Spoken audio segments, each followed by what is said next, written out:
With how big Avatar has gotten lately and how big it's about to get with Avatar Studios, I think we often forget where the series originally came from. Of course, I'm talking about the pilot. In the TV industry, the pilot is usually the first episode of a series, with the purpose being to give networks a taste of what the show is, so that they can greenlight it. In the case of live action, they are often filmed months or even years before the rest of the series, but in the case of animation, these pilots are often low budget and completely rewritten and reanimated when they get greenlit. These usually result in a lot of changes to characters, art style, and lore that, when compared to the full series, can be an extremely interesting glimpse at what could have been or what was rightfully scrapped. Not a lot of people seem to know about this, but Avatar has one of these pilots. In 2002, Mike and Brian were in the early process of developing the series, and in this process, they toyed with and scrapped a lot of ideas. Originally, the series was meant to be futuristic as opposed to the ancient East Asia vibe in the final show. Aang was still bald, but was originally much older, being in his 40s. Momo was originally a robot, and Appa was originally not a bison, but rather a polar bear dog, a design that would later be used for Naga in The Legend of Korra. Mother says it is my turn on the air scooter. These ideas were extremely early in the process, but Nickelodeon asked them to change a few things, such as the futuristic setting,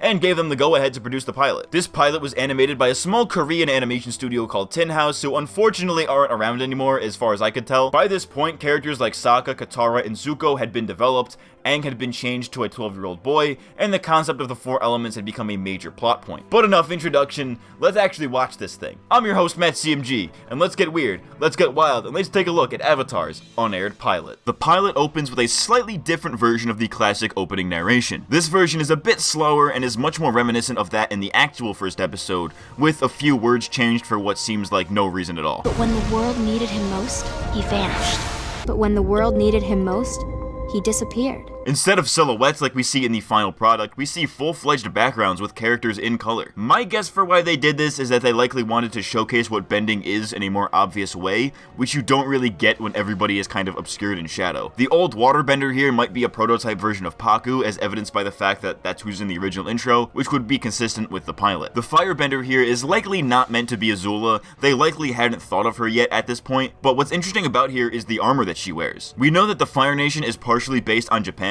so it makes sense that in the pilot, Fire Nation armor looks very samurai-like, which is something that I wish they actually kept in the final show. The Fire Nation doesn't wear shoulder spikes anymore. The newer uniforms are more streamlined.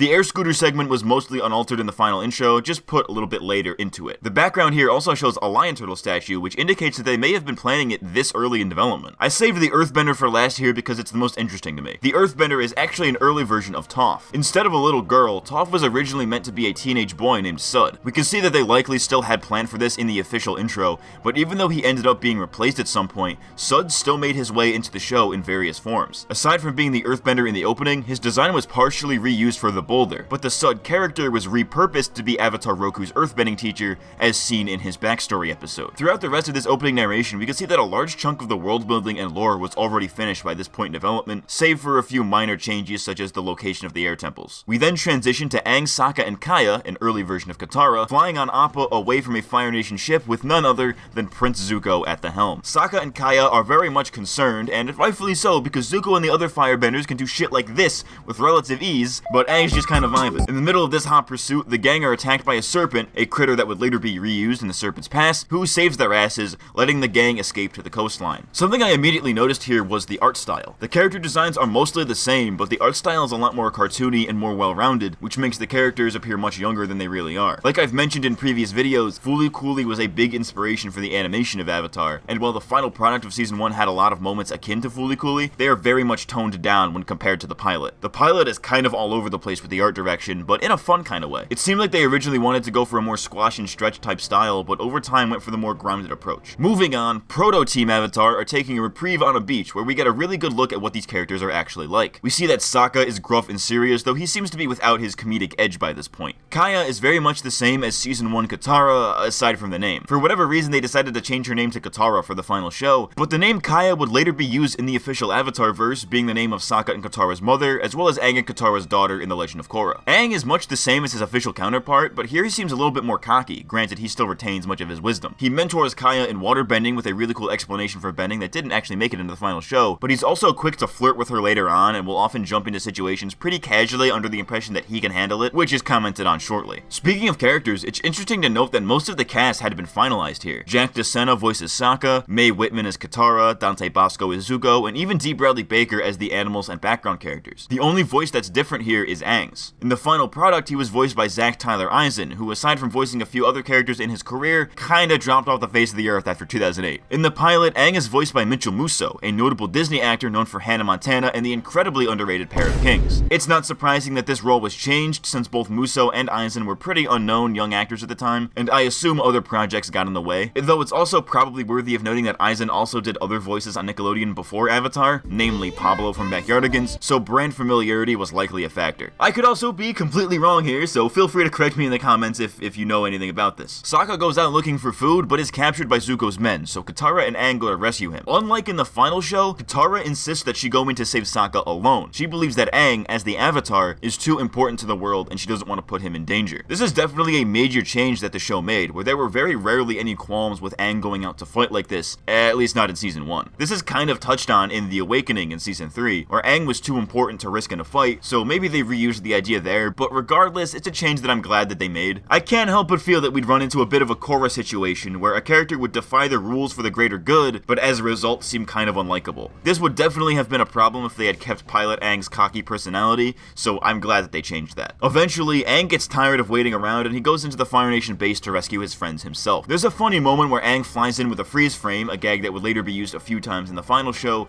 and action ensues. Momo fights a messenger hawk, which is similar to the fight he has with the pirate's iguana parrot in the waterbending scroll, as well as his disdain for Hawkeye in The Runaway in Season 3. Katara and Sokka fall in a hole, a situation that they only get out of with the help of Katara's waterbending. I threw some rocks at the Avatar, he got all whiny, and Sokka fell in a hole. While Aang and Zuko fight atop the scaffolding. This is actually very reminiscent of Aang's fight with Azula in Return to Omashu, where they also fight on the scaffolding. Aang and Zuko are fighting on top of what seems like an old Airbender statue when Zuko gets the upper hand. It's then that something interesting happens. Aang purposefully jumps from the statue, which triggers the Avatar state, allowing him to beat Zuko. What's interesting about this is that early on, the Avatar state was something that Aang not only had control over, but could manipulate himself into entering. The Avatar state activating when in life-threatening danger or in an emotional state were still a thing here, but Aang would put himself into those situations purposefully to force himself into the Avatar state. This was another concept that I'm kinda glad that they dropped, because it kinda makes the Avatar state seem like an easy out. By making the Avatar state something so easy to manipulate, they kind of downplay its importance, and I think they kind of play around with this in the episode, The Avatar State. The change to having Aang be unable to force himself into it and be unable to control it was much better for a multitude of reasons that I think are pretty obvious. This is kind of understandable though, as this version of Aang's character was much more cocky and more of a trickster, so it would definitely be fitting for him to do something like this. Team Avatar is able to escape on Aang's glider, which seems like it's pulled from the Northern Air Temple, and the episode ends, like most other Avatar episodes, with the gang flying away on Appa. What's interesting about the pilot though, is that we actually get a closing narration from Kaya. I wonder if this was something that they intended to do in the final show, where they kind of have it as this kind of framed narrative of Kaya telling the story in the past tense, which would have fit with the opening narration style, but I think it was ultimately for the better that they dropped that as well. Another thing that I noticed throughout this pilot was that a lot of the music was finalized by this point as well. Leitmotifs such as the Avatar theme or the Fire Nation theme are present here, as well as some of the battle music, Momo's theme, and even the end credits Firebender chant is still there. There are even some tracks used here that were either scarcely or straight up never used in the final show, such as the song that plays when Momo fights the Hawk. Zuko wasn't really given much depth in the pilot, and I don't know if that was something they had planned by this point. Just judging from the pilot alone, it doesn't seem like they wanted Zuko to be anything more than a simple evil for evil's sake villain, but either way I think I definitely prefer official Zuko over pilot Zuko. Maybe except for the character design, the fucking samurai shit is still cool. They may very well have had something planned for him by this point, with the way Aang saves his life possibly hinting at them teaming up, much like what happens in The Blue Spirit or Siege of the North, but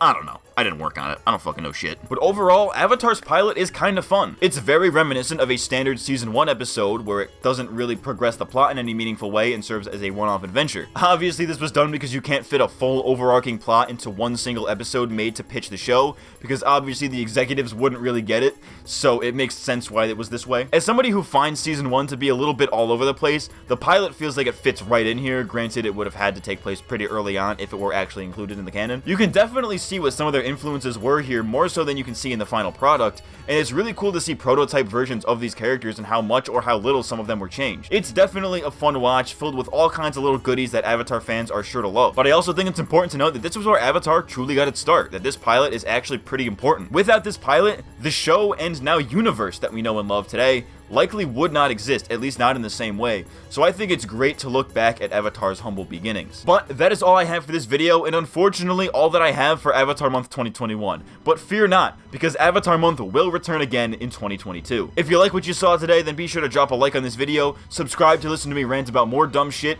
and consider pledging to me on Patreon to support the channel. I've been MattCMG, and this has been Avatar Month 2021. I'll see you next time. Thanks for watching.